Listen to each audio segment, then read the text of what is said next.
everyone. Now that you're all here, we will go ahead and get started with the meeting. Today we will be taking a look at information about Joshua. We will meet as a team to go over his functional behavior assessment and his behavior intervention plan.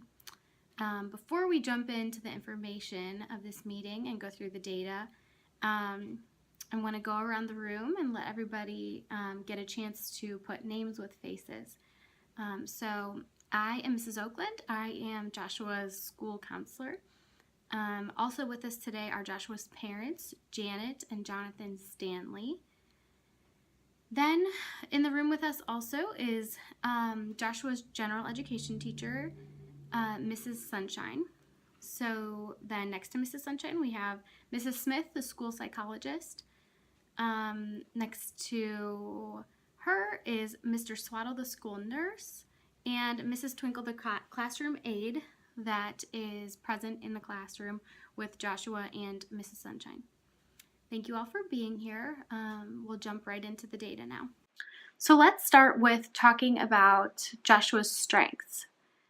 So does everybody have a copy of this document in front of them? Great. So Joshua's strengths are Joshua performs well in school when he is able to stay engaged and receives enough stimuli.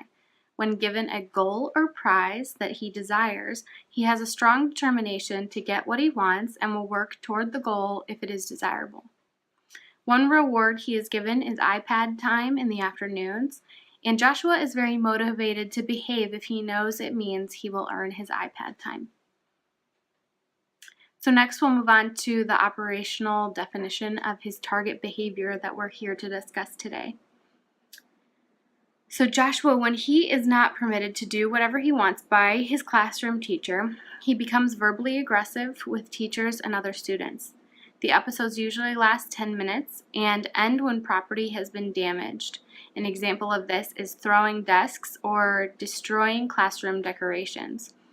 Or once he is removed from the classroom by an assistant and taken to the office, that is another marker of the end of the behaviors. So next we'll move on to setting. The setting where the behavior occurs, both the physical time of day, persons involved, in the setting. The behavior occurs when Joshua is in both his classroom and out at the playground. There are both peers and adults that the aggressive behavior is directed towards.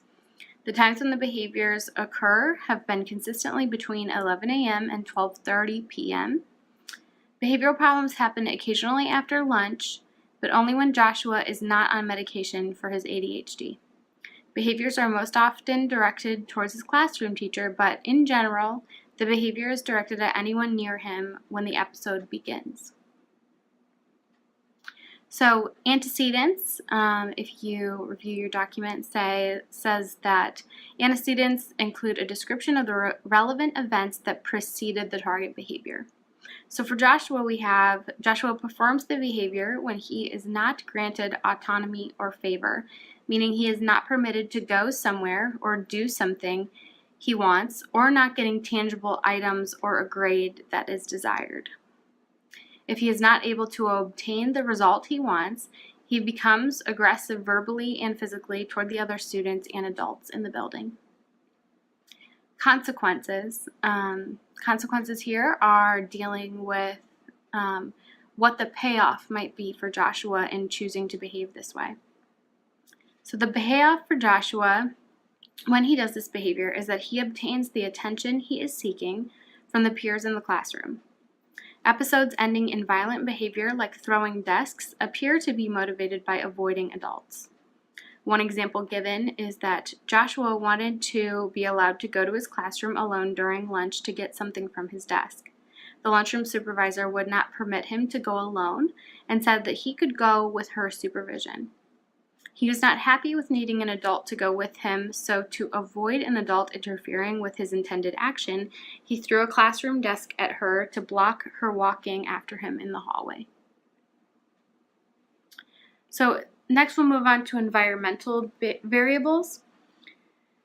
Joshua takes medication for ADHD twice per day, once in the morning before coming to school and after lunchtime during the day. Afternoon medications do not appear to be administered early enough to give Joshua enough medication to make it through the school day. Additionally, there are many days that Joshua is sent to school unmedicated because he has run out of medicine and the doctor won't refill it. Additionally, once he takes his afternoon dose of medication, the problem behaviors reduce dramatically and he is able to focus more during instruction. Additional iPad time in the afternoon can be earned by Joshua, and this tends to fend off problem behaviors during that period of the day. Next, we'll move on to the hypothesis of this behavioral function.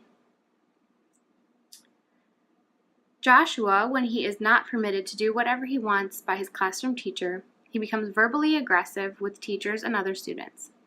The episodes usually last 10 minutes and end when property has been damaged, the example of throwing desks or destroying classroom decorations, or once he is removed from the classroom by an assistant taken into the office. He does this in order to obtain attention he is seeking from the peers in the classroom. Episodes ending in violent behavior like throwing desks appear to be motivated by avoiding adults. So does anyone have any questions so far? If there's ever a point where you need clarification or more information, please just speak up and let me know. But right now we'll take a pause for any questions or concerns.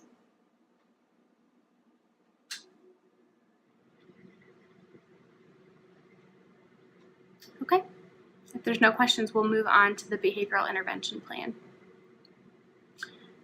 So once again, there is mention, if you see at the top, of the target behavior, that he becomes verbally aggressive with teachers and other students. The episodes usually last 10 minutes and end when property has been damaged or he's removed from the classroom. So this behavior is defined as a performance deficit. Joshua knows how to behave in a desirable way and less aggressive way, but this is a performance deficit in his choices. So once again, as we said before, Joshua's strengths are that he performs well in school and stays engaged when he receives enough stimuli. And when a goal is given, he is able to work well towards that goal. iPad time is an example of a reward or goal that he can work towards during the day that we have seen positive improvement in his behavior when he is motivated by that extra reward. So next we'll move on to the hypothesis of his behavioral function. Here we're looking at what he is trying to get or trying to avoid. And as we've said previously, it appears that the behaviors are motivated by either obtaining peer attention or avoiding an adult interfering. So next we'll take a look at the previous interventions that have been attempted. So the Tier 2 intervention that we have tried in the past is a check-in, check-out that was introduced with a 15% improvement rate. Check-in, check-out was used to measure if throughout transition times from classroom to lunchroom or classroom to specials, if Joshua was consistently able to perform the desired behaviors and not become aggressive. So there was a 5-point scale, and Joshua was evaluated by the adult during whatever period of the day it was on several categories. Did I respect myself and others? Did I respect adults? Was I safe and responsible? And did I show respect for my school? The supervising teacher in the classroom would give a rating in these categories, and those were recorded. Please see the progress management reports attached to this form for the data of that check-in, check-out intervention. To improve his ability to handle his frustrations without becoming violent, Joshua was also being seen by Mrs. Smith, the school psychologist, on an individual basis to be taught strategies to reduce anger. This was a Tier 3 intervention. So next we'll move on to the replacement behaviors. So what we'd like to introduce as a replacement behavior and something that we'll work towards with Joshua, the classroom assistant will give Joshua the opportunity to leave class every 2 to 3 hours to allow for a movement break. When he wants to leave the classroom or do something that he is not allowed to do, he becomes frustrated. To reduce opportunities for frustrations that turn into anger, Joshua will be given the opportunity to take a break from the classroom to get up and move his body. One time per day, the classroom teacher will give the class a movement break utilizing resources like Go Noodle videos for Joshua to obtain the peer attention that he is seeking in a positive manner. His teacher will allow him to take on a leadership role to lead the class through that movement break. Joshua will continue to receive individual counseling and services from Mrs. Smith, the school psychology, to work on coping skills. So next we'll move on to the environment. So here we've discussed that administering afternoon medications earlier would create a helpful adjustment to avoid behaviors that we are seeing during the end of instruction and into recess and lunchtime. Movement breaks will be offered every 2 to 3 hours to give him a chance to take a break. And as mentioned before, whole class movement breaks will give Joshua a chance to increase his gross motor movement throughout the day and to obtain peer attention in a positive manner. So, instruction and curriculum. Joshua will be taught internal and external cues that indicate that he is losing the stimulation provided by the medications when he is becoming angry. This will help him recognize that he is ready for a movement break and be able to take that break when the classroom assistant asks. He will also have a timer placed on his desk. When the beep of the timer goes off, he will know that it has been 5 hours since he took his medication and it is time to go to the office to take his afternoon medications before he goes out for recess. So next we'll take a look at the positive supports. When Joshua is becoming upset, he will have the opportunity to take a time out and leave class with the assistant or school psychologist in order to regroup before returning to the classroom environment.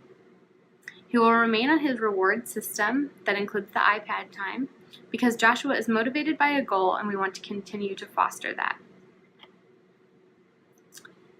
He will continue to meet with Mrs. Smith, the school psychologist, and he will be given the opportunity to take a break every 2 to 3 hours throughout the day. The goal is for Joshua to know when he needs a break and assert his desire for autonomy in a positive way, asking for a break throughout the day. So he will continue to be on his rewards-based system, and when he is able to perform the replacement behaviors for 60% of the week, he will earn 10 points at the end of the week, and at the end of the month, he will get to choose a reward or prize. Prizes will include extra iPad time, an extra movement break, and inviting a friend to join him for a movement break the following week after the prize is earned. So disciplinary measures, Joshua will lose his leadership role during classroom movement breaks. He will lose his extra iPad time in the afternoons if replacement behavior is not achieved. In the event of a crisis, staff members trained in CPI will utilize these skills to remove Joshua from the classroom to protect staff and other students from harm.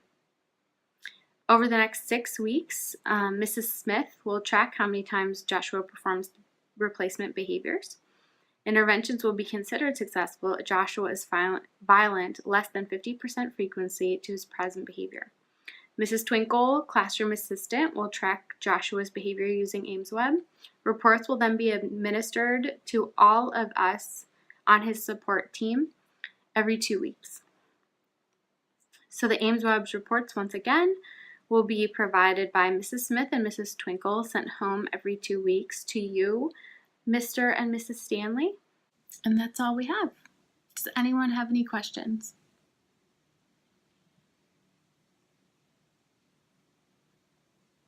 Great. Well, I want to thank you all for being here today and look forward to our next meeting.